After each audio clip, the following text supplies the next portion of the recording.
दोस्तों, यदि आप अपने जीवन में गरीबी, दरिद्रता, भाग्य का साथ ना मिलना या पर्याप्त धन ना आने की वजह से परेशान चल रहे हैं, यदि आपको शक है कि आपके पीछे कोई बुरी आत्मा लगी हुई है, किसी ने आपके ऊपर काला जादू करवा रखा है, आपके दुश्मन आपका विनाश करना चाहते हैं, तो इन सब समस्याओं का एक ही इलाज, रामबाण इलाज, हम आज के वीडियो में बताएंगे दोस्तों। नींबू के उपाय नहीं, बल्कि हजारों साल पहले से प्रयोग होते आए हैं। जो उपाय हम आपको बताने जा रहे हैं वो है नींबू का प्रयोग करके उसे आप अपनी हर समस्या का समाधान पा सकते हैं। यदि आप ज्योतिष शास्त्र या वास्तु शास्त्र की किताबों का अध्ययन करते हैं तो नींबू के ऊपर पूरे 11 अध्याय आपको मिल जाएंगे। नौकरी पाने के लिए नींबू का प्रयोग कैसे आप कर सकते हैं, अपने व्यापार को दौड़ाने के लिए आप लोगों को नींबू का प्रयोग कैसे चाहिए, यदि आपका शत्रु आपका विनाश करना चाहता है तो नींबू के उपाय से कैसे आप उल्टा अपने शत्रु का विनाश कर सकते हैं। आपके घर में शक्तियां बसी हैं, बुरी शक्तियां का वास है, तो इन सब को भगाने के लिए नींबू कैसे रामबाण की तरह काम करता है, ये सभी जानकारी आपको वास्तुशास्त्र और ज्योतिष शास्त्र की किताबों में मिल जाएगी। तो यदि आपका भाग्य सो चुका है, आपके घर पर ऐसी शक्तियां आ गई हैं जिनके कारण आपके घर में से लड़ाई होती रहती है, पति पत्नी में बनती नहीं है, तो दोस्तों, आज जो उपाय हम आपको बताने जा रहे हैं वो आपकी सारी समस्याओं का समाधान कर देंगे। दोस्तों ने का प्रयोग न केवल स्वाद को बढ़ाने के ये होता है, बल्कि स्वास्थ्य की दृष्टि से भी नींबू बहुत ज्यादा लाभदायक होता है। साइंस की लैंग्वेज में कहें तो नींबू में विटामिन सी बहुत ज्यादा मात्रा में होता है। यदि आपको एसिडिटी की प्रॉब्लम है, पेट खराब रहता है, तो नींबू उसमें रामबाण तरह काम करता है। नींबू के अंदर इतनी ताकत होती है कि वो एक से एक बड़ी समस्या को चुटकियों में खत्म कर सकता है। आपकी कई परेशानियों को, कई बाधाओं को एकदम सदैव के लिए आपके पास से हटा सकता है। तो यदि आप भी कहते हैं कि आपका जीवन सुखमय तरीके से गुजरे, आपके जीवन में कष्ट कम हो, आपके ऊपर माता लक्ष्मी का आशीर्वाद हो, भगवान भोलेनाथ आपको आशीर्वाद दें, तो इस वीडियो को बिना भगाए अंत तक देख लें, क्योंकि इस वीडियो आज आपको पता चलेगा कि कैसे नींबू के 10 उपाय करके आप अपने जीवन की हर परेशानी को खत्म कर सकते हैं। एक एक उपाय के बारे में हम बताने जा रहे हैं, तो बहुत गंभीरता से इस वीडियो को पूरा देख लें, क्योंकि कई ऐसे होते हैं जो कि वीडियो भगा भगा के देखते हैं। सच मानिए, यदि आपने एक पॉइंट भी मिस कर दिया तो आप अपना ही नुकसान कर लेंगे। हम ये वीडियो केवल आप लोगों के लिए इसलिए लेकर आते हैं क्योंकि हमारा एक ही मकसद है, जनहित। यदि हमारी कोशिश से किसी एक इंसान का भी भला हो जाता है तो हम अपने आप को बहुत सौभाग्यशाली समझेंगे। तो पहले आप कमेंट बॉक्स में हर हर महादेव लिख दें, क्योंकि यदि भगवान भोलेनाथ ने किसी को आशीर्वाद दे दिया तो काल भी उसका कुछ नहीं सकता है। तो आखिर नींबू के कौन से वो 10 उपाय है, ध्यान से सुन लें। पहला उपाय है बुरी नजर से बचने के लिए। आप लोगों ने अक्सर देखा होगा, जब तक रास्ते से गुजरता है, गाड़ियां जब चलती हैं, छोटी दुकानें होती हैं, बड़ी दुकानें होती हैं, उन सब में नींबू और मिर्च टंगे हुए होते हैं। इसका मुख्य कारण क्या है, आज हम आपको बता देते हैं। देखिए, कहते हैं कि कुछ पेड़ पौधों में उनके फल, फूलों में अनेक सारे प्राकृतिक गुण होते हैं। जैसे जब चलती है और आप अपनी जेब में प्याज रख लेते हैं, तब आपको लू नहीं लगती है। या जहां पर ज्यादा गर्मी होती है वहां पर प्याज रखते हैं तो प्याज गर्मी को सुख लेता है। यदि आपका अच्छा चल रहा है और कोई आपकी दुकान पर नजर लगा देता है, आपके कारोबार पर नजर लगा देता है, तो उसका बुरा असर आपके कामकाज पर पड़ता है। कहते हैं कि बुरी नजर से हरा पेड़ भी सूख जाता है। इसी तरह से जो चलता दौड़ता व्यापार होता है वो तक बंद हो जाता है। यदि किसी मानव ने आपके ऊपर नजर लगा दी तो इसलिए लोग अपनी दुकान में नींबू और मिर्च लगाकर रखते हैं। इसका मुख्य कारण हिंदू पुराण में बताया गया है कि नींबू का खट्टा, मिर्च का तीखा गुण बुरी नजर वाले मानव के एकाग्रता को भंग कर देता है, जिसे वो अधिक समय तक खुद को असरशाली नहीं रख पाता है। ये हिंदू पुराण में साफ साफ लिखा हुआ है, जिसका मतलब ये है कि यदि आपका व्यापार चल रहा है और आप किसी का भी बुरा नहीं चाहते हैं, परंतु मानव आपका बुरा चाहते हुए आपके ऊपर लगातार नजर लगवा रहा है, आपके ऊपर तंत्र विद्या करवा रहा है, बुरी आत्मा आपके पीछे लगवा रहा है और अपने पहले से ही नींबू टांग रखा है, तो ये सारा असर उल्टा उसके ऊपर पड़ जाएगा और वो बरपश्चात हो जाएगा। इसलिए यदि आप कोई भी व्यापार करते हैं, नींबू और मिर्ची को अवश्य टांग कर रखें। दूसरा जो उपाय है वो वास्तु दोष को मिटाने के लिए है। दोस्तों, हम वास्तु ज्ञान का यदि आप अध्ययन करते हैं तो उसमें एक चैप्टर नींबू के ऊपर लिखा हुआ है। पूरा एक अध्याय इसके ऊपर है। अध्याय नंबर 21 में नींबू के बारे में साफ साफ लिखा हुआ है कि चीज घर परिसर में नींबू का पेड़ होता है, वहां पर नकारात्मक ऊर्जा कभी भी खुद को सक्रिय नहीं कर पाती है। नींबू के आसपास का वातावरण शुद्ध रहता है। नींबू घर के वातावरण को सकारात्मक शक्तियों से भर देता है। यदि किसी मानव के घर में नकारात्मक शक्तियों का वास हो चुका है तो सच मानिए, उसके घर की कभी बरकत नहीं हो सकती है। उस घर के लोग आपस में लड़ाई करते रहेंगे, धन आने के सारे मार्ग बंद हो जाएंगे, घर के खर्चे बढ़ जाएंगे, कर्ज के मायाजाल वो फंसता चला जाएगा। परंतु यदि आपके घर पे नींबू का पेड़ है तो आपके घर में केवल सकारात्मक शक्तियां आएंगी। आपके घर का वातावरण बहुत अच्छा बना रहेगा। घर के लोगों ने सदैव बनती रहेंगी। सरल भाषा में समझाएं तो आपने भी देखा जाएगा, कई ऐसे घर होते हैं जहां परिवार के लोगों में आपस में लड़ाइयां होती रहती हैं, घर में नहीं होती है। और जिस घर की बरकत नहीं होती है वो घर कभी भी आगे नहीं बढ़ पाता है। इसके लिए सबसे बड़ा जो समझा गया है वास्तु दोष को मिटाने के लिए वो है नींबू के पेड़ का मतलब। यदि आपके घर में नींबू का पेड़ है, चाहे गमले में लगा लें, चाहे अपनी जमीन में लगा लें, आपके घर में कभी नकारात्मक शक्तियों का वास नहीं होगा। और यदि आपको ऐसा लगता है कि आपके घर परिवार पर किसी ने काला जादू करवा दिया है, तंत्र मंत्र कर ये है, आप बहुत परेशान हो चुके हैं, घर की लड़ाई करकट को देख देख कर, तब आपको हम बताने जा रहे हैं। वो सुनिएगा। पहले तो आप हैं तो नींबू का पेड़ लगा दीजिए, परंतु वो रातों रात तो नहीं उगता। तो इसका दूसरा उपाय ये बताया गया है हिंदू पुराण के अंदर कि आपको अपने घर के चारों कोनों में एक एक नींबू रखना है। आपको उल्टी दिशा में मतलब बाईं दिशा से 7 चक्कर मारने हैं और ये शनिवार के करना है। फिर ये नींबू ले जाकर किसी नदी या तालाब में बहा देना है। ये 4 नींबू नदी या तालाब में आप बहा दीजिए। आपके घर में जो भी गलत असर था, बुरी नजर, मंत्र तंत्र, जादू टोना किसी ने करवा दिया था, बुरी आत्मा थी, नकारात्मक शक्तियों का वास था, वो सब कुछ खत्म हो जाएगा। उन्हीं नींबू के साथ वो चला जाएगा। वो नींबू अपने आप में इतनी ताकत रखते हैं कि वो अपने आप में उन नकारात्मक शक्तियों को सोख लेते हैं और अपने साथ ले जाते हैं। इसलिए कोशिश कीजिए कि तालाब या बहती नदी में ही इन्हें बहाएं। तीसरा उपाय है सफलता पाने के लिए। यदि आप नौकरी की तैयारी कर रहे हैं, नौकरी नहीं मिली या नौकरी कर रहे हैं, आपको प्रमोशन नहीं मिल रहा, आप कर्ज के माया जाल में फंसे हुए हैं, तो अब आपको एक चीज हम बहुत आराम से समझाने जा रहे हैं। बहुत ध्यान से सुनिएगा।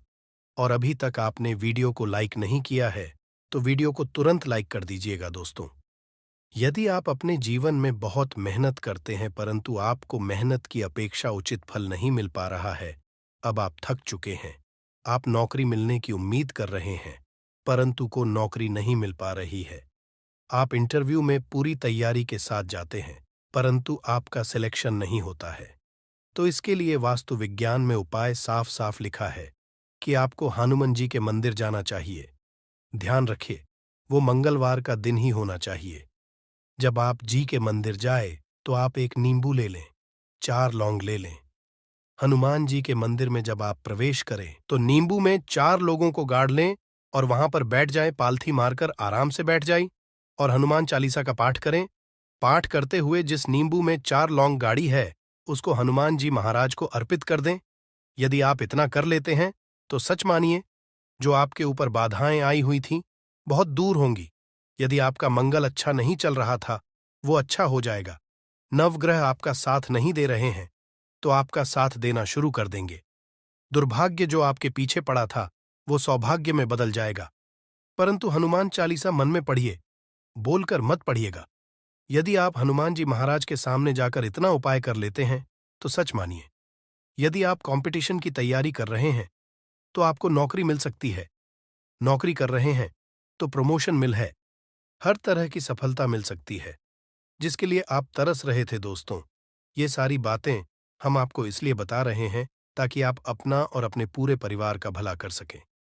तो आगे बढ़ने से पहले आपसे रिक्वेस्ट करते हैं, वीडियो को लाइक ज़रूर करिएगा, दोस्तों को शेयर कर दीजिएगा, और यदि आपने अभी तक चैनल को सब्सक्राइब नहीं किया है तो चैनल को सब्सक्राइब करके ज़रूर दबाइएगा। अब चौथा उपाय बताते हैं। यदि आपके घर में छोटा बच्चा चाहे या बड़ा बुजुर्ग है या आप खुद हैं, मान लीजिए आपको नज़र लग जाती है, तो आपको क्या करना चाहिए? तो इसमें नींबू को बहुत उपयोगी समझा गया है। यदि आपके घर में कोई छोटा बच्चा है, आप है, या आपके घर में बड़े हैं और ऐसा लगता है उनमें से किसी को किसी ने नज़र लगा दी जिसके कारण उसकी तबीयत खराब रहती है, तो एक नींबू लीजिए, पीड़ित के सिर के ऊपर से 7 बार घुमाए, केवल एक ही लेना है। फिर ऐसे चाकू को ले लीजिए जिसका कभी प्रयोग ना हुआ हो, उस चाकू से नींबू को 2 भाग में काट लीजिए। फिर उसको ले जाकर घर के बाहर या घर से कहीं दूर जमीन में गाड़ दीजिए। यदि आप केवल इतना कर दें तो जो भी आपके ऊपर नजर लगी हुई होगी वो नींबू साथ उतार ले जाएगा। आपके ऊपर से वो नजर पूरी तरह से उतर जाएगी। 5 बार वास्तुशास्त्र के अध्ययन नंबर 21 में साफ साफ लिखा हुआ है, व्यापार में लाभ दिलाता है। नींबू इसको यदि आप पढ़ते हैं तो आप जान पाएंगे कि नींबू का यदि आप सही तरीके से उपाय करते हैं तो आपको अपने व्यापार में शुद्ध देखने को मिलेंगी। कई लोग व्यापार जो करते हैं उनका व्यापार जब चल रहा होता है तो कई बार लोग नजर लगा देते हैं जिसके कारण व्यापार एकदम से रुक जाता है। आप थक जाते हैं कि अब क्या करें, अब तो हम फंस गए। तो दोस्तों, इसका बहुत सरल सा उपाय है। एक नींबू को ले लें अपनी दुकान में, ऑफिस में नींबू को एक चाकू से 4 टुकड़ों में काट लें, अपनी दुकान के 4 भागों में उन टुकड़ों को रख दें। सुबह के समय यह प्रक्रिया कीजिए और शाम के समय उन 4 भागों को उठा लीजिए। सुबह के वक्त आप 10 बजे या 11 बजे भी कर सकते हैं। शाम को 7 बजे के पश्चात आपको उठाना है को अलग अलग 4 लाल कपड़ों में बांधना है और ले जाकर किसी भी नदी में बहा देना है। उससे ये होगा कि जो आपकी दुकान पे किसी ने नजर लगा दी थी, आप लोग तंग आ गए थे कि आपकी दुकान नहीं चल रही है, और आप इतना उपाय कर लेते हैं नींबू के, तो सच मानिए वो जो नजर लगी हुई थी, जो नकारात्मक शक्ति आपके पीछे पड़ गई थी, वो आपसे दूर हो जाएगी। इतना उपाय करने के पश्चात आपकी दुकान से नजर हट जाती है, आपका घोड़े की तरह दौड़ने लग जाता है। ये वास्तु विज्ञान में भी लिखा हुआ है, वास्तुशास्त्र की किताबों में साफ साफ लिखा हुआ है। अब हम जो आपको बताने जा रहे हैं वो है छठा भाग्य को चमकाने का उपाय। दोस्तों, यदि आपका भाग्य आपका साथ नहीं दे रहा, आप थक चुके हैं, भाग्य का साथ ना मिलने से आप बहुत मेहनत करते हैं परंतु आपको उचित परिणाम ठीक से नहीं मिल पा रहा है, तो सच मानिए किसी न किसी ने आपके ऊपर टोटका करवा रखा है। आप नौकरी की तैयारी कर थक चुके हैं, फिर भी आपको नौकरी नहीं मिल रही है और इस तरह की बातें रोजाना हो रही हैं। आप बहुत परेशान हो गए हैं, शादी नहीं हो पा रही है, व्यापार नहीं चल रहा है। ऐसी सब परेशानियों से छुटकारा पाने के लिए बहुत आसान तरीका बताने जा रहे हैं। तो ध्यान से, तो यदि आपको नौकरी नहीं मिल रही है या व्यापार में वृद्धि नहीं हो पा रही है, आपका घर बन नहीं पा रहा है, आप लोगों को कुछ नकारात्मक शक्तियों का असर दिख रहा है, अंदर नकारात्मक शक्तियों का वास होता चला जा रहा है, तो केवल आपको एक नींबू लेना है, उसको गंगा जल से अच्छे तरीके से धो लेना है। इस नींबू को धोने के पश्चात आपको 108 बार इस मंत्र का जाप करना है। मंत्र है ए ओम श्री हनुमते नमः। इस मंत्र का आप 108 बार जाप कर लेते हैं और उस नींबू में आप 4 लौंग देते हैं, तो आप नौकरी की तैयारी करने के लिए जा रहे हैं, इंटरव्यू के लिए जा रहे हैं, तब इस नींबू को अपने में रख लीजिए, अपने पर्स में रख लीजिए, अपनी जेब में रख लीजिए।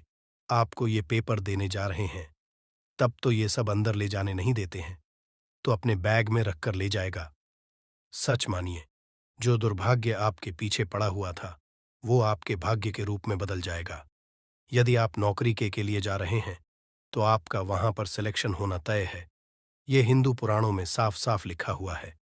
इस प्रक्रिया में आपको केवल 3 से 4 रुपए का है, परंतु सच मानिए, इस प्रक्रिया को करने के पश्चात आपका जीवन संभल सकता है।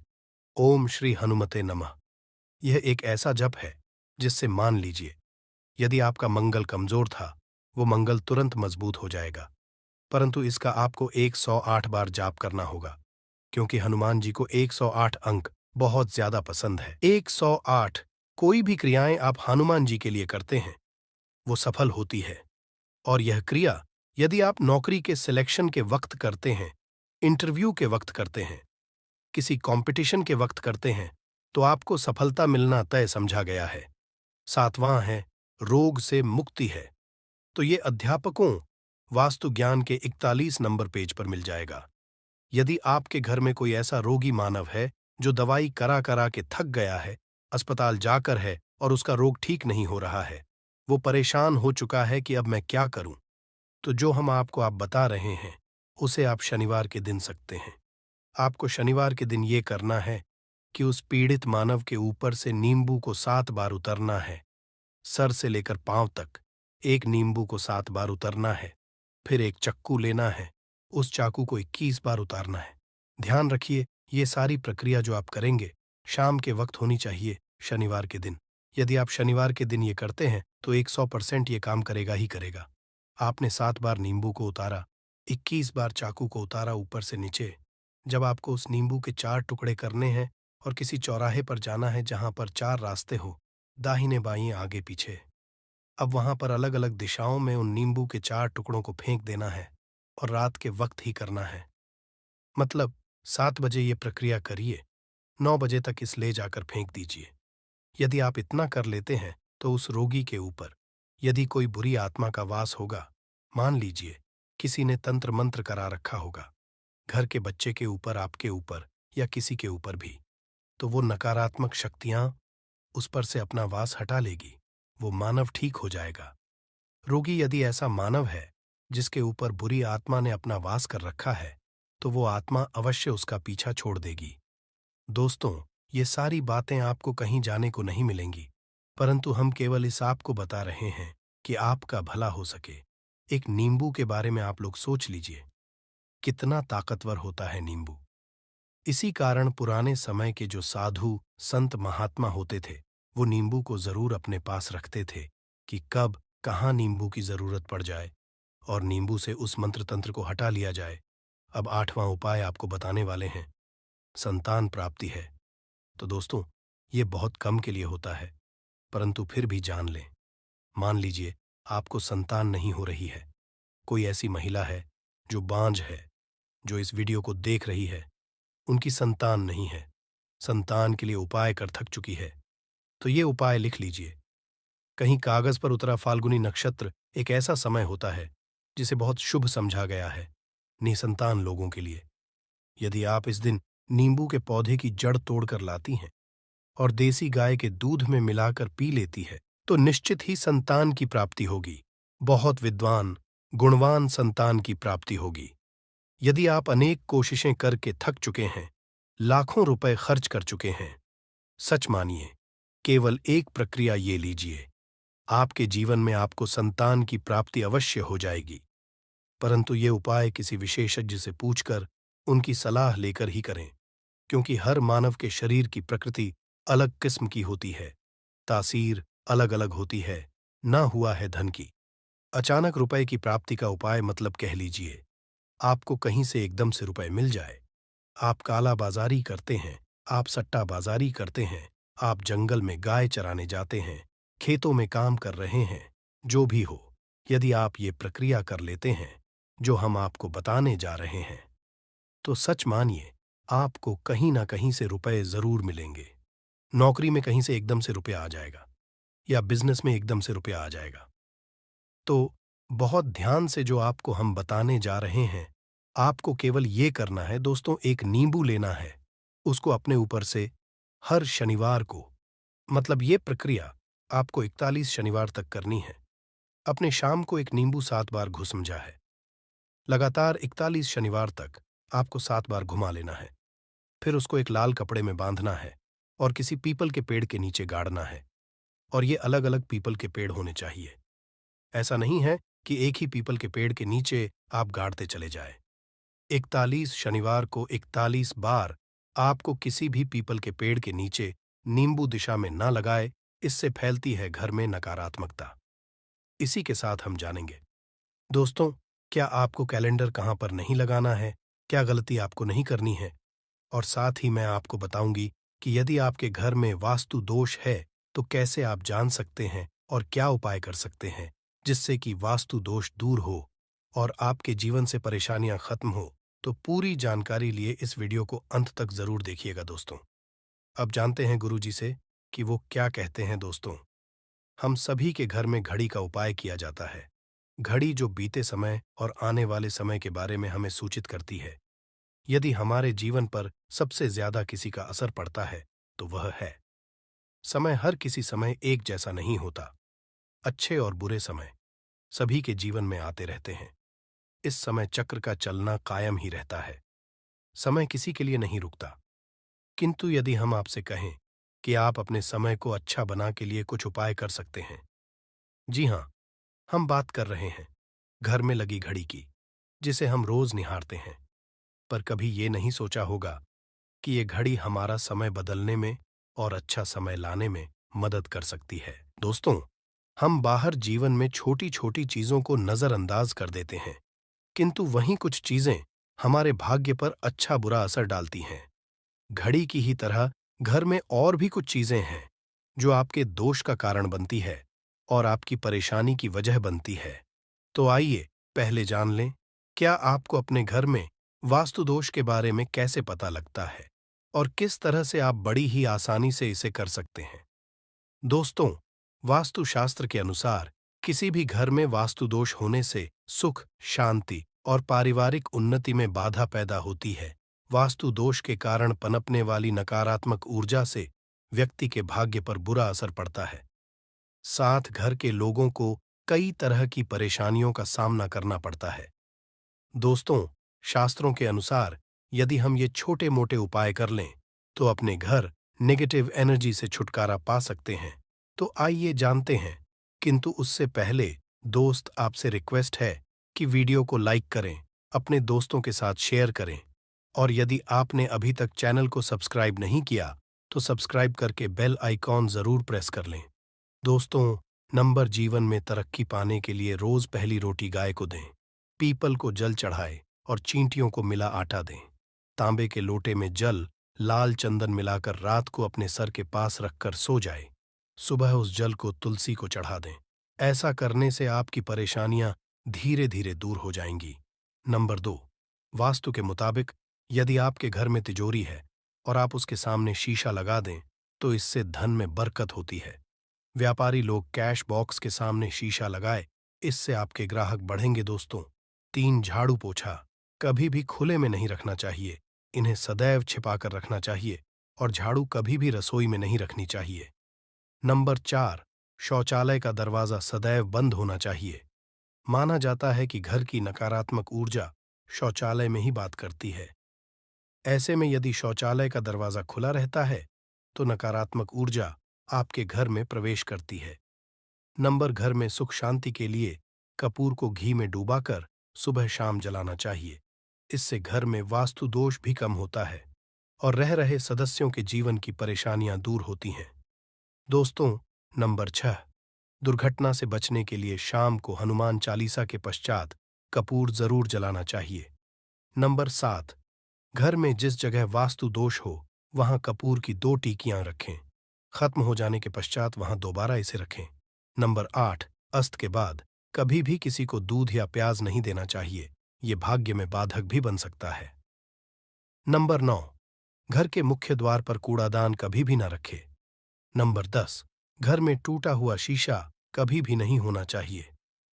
नंबर 11, अच्छे भाग्य के लिए सुबह नहाते समय पानी में थोड़ा सा कपूर का तेल मिलाए। शनिवार को चमेली का तेल भी मिला सकते हैं। नंबर 12, लक्ष्मी की कृपा पाने के लिए रोज रात को रसोई अच्छी तरह से साफ करके चांदी की कटोरी कपूर और लौंग जलाए। ये प्रक्रिया रोज की जाए तो घर में बरकत बनी रहती है और मां लक्ष्मी जल्द ही ऐसे घर से आकर्षित होती है। ऐसे घरों से नकारात्मकता सदैव दूर रहती है। दोस्तों, नंबर 13, घर के सोने वाले कमरे में पौधे नहीं लगानी चाहिए। इससे आपके ऊपर नकारात्मक असर हावी हो सकता है। नंबर 14, घर में पौधे लगाते समय पानी में सेंधा नमक डालें।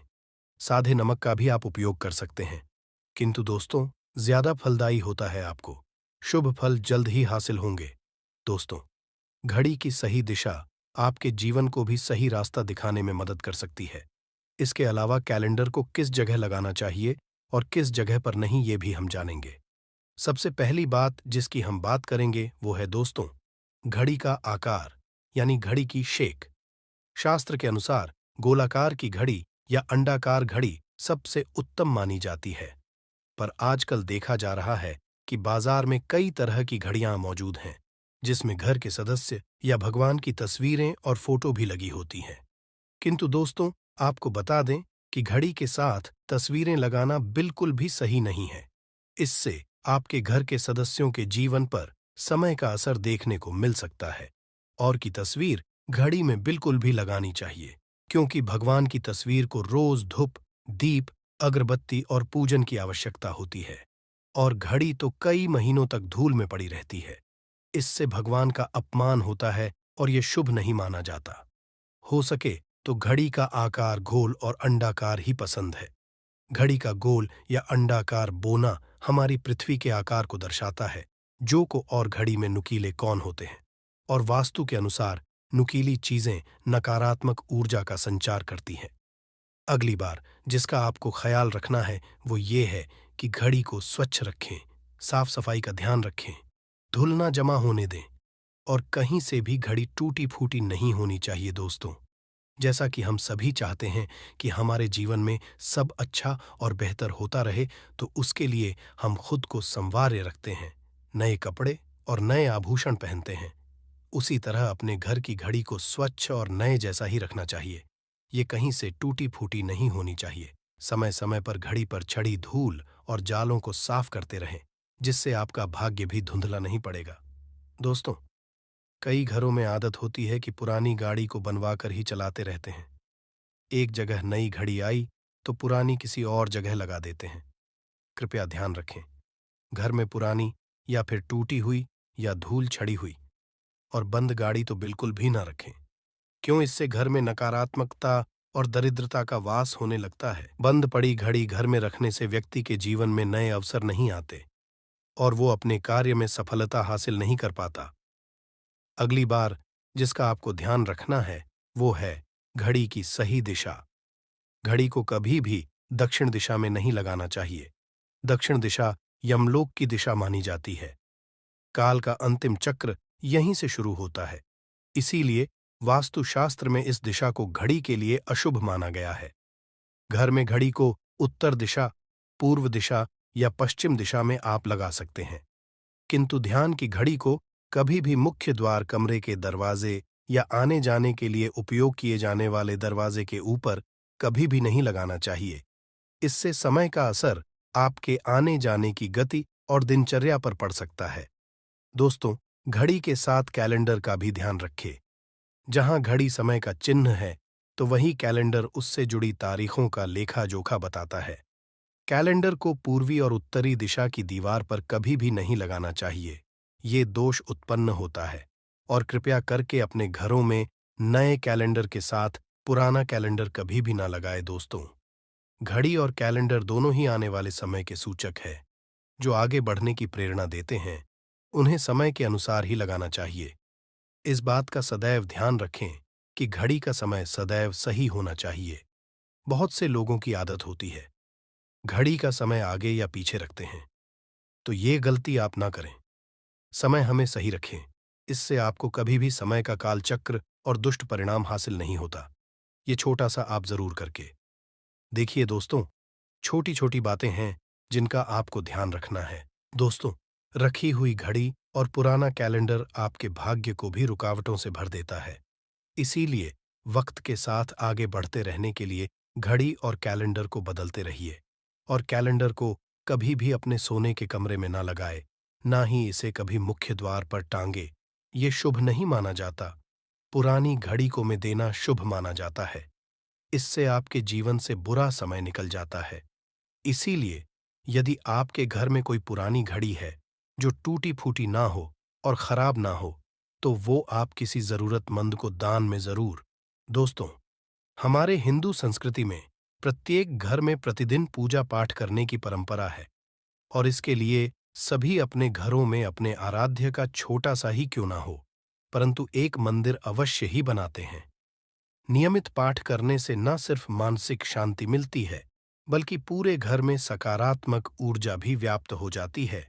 परंतु यह बात भी सच है कि पूजा पाठ करने के कुछ नियम भी होते हैं, जिन्हें यदि हम कर देते हैं तो हमें हमारी पूजा का पूरी तरह से फल हासिल नहीं होता। पूजा करने के नियम प्राचीन काल से ही चले आ रहे हैं, जो कि एक ठोस धरातल पर आध्यात्मिक और वैज्ञानिक दोनों ही दृष्टिकोण से ध्यान में रखकर बनाए गए हैं। इसलिए हमें नियमों को बिल्कुल भी अनदेखा नहीं करना चाहिए। ऐसा ही एक महत्वपूर्ण नियम है नाद, यानी कि पूजा करते समय हम जब घंटी बजाते हैं, उसे बजाने के लिए शास्त्रों कुछ नियम निर्धारित किए गए हैं।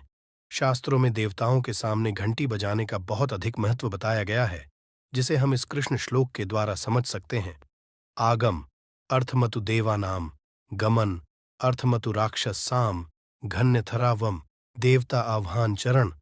इसका अर्थ है कि घंटी बजाने से देवताओं का आगमन और राक्षसों का गुमान होता है, और जो घंटियां राक्षसों से हमारी रक्षा करती है उसे हमारा नमन है।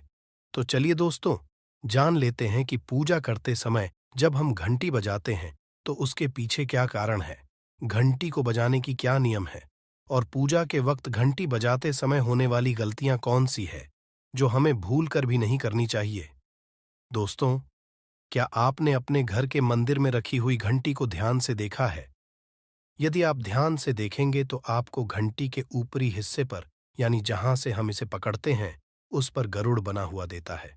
अंततः घर पर जो हम घंटी इस्तेमाल करते हैं उसे गरुड़ घंटी कहा जाता है। पूजा करते समय गरुड़ घंटी का उपयोग भगवान को आमंत्रित करने, अर्थात भगवान का आवाहन करने के लिए किया जाता है, जिससे एक सुंदर ध्वनि से भगवान का आवाहन करने का आभास होता है। जब हमसे पूजा करते हैं तो उसमें घंटी का उपयोग अवश्य रूप से करते हैं।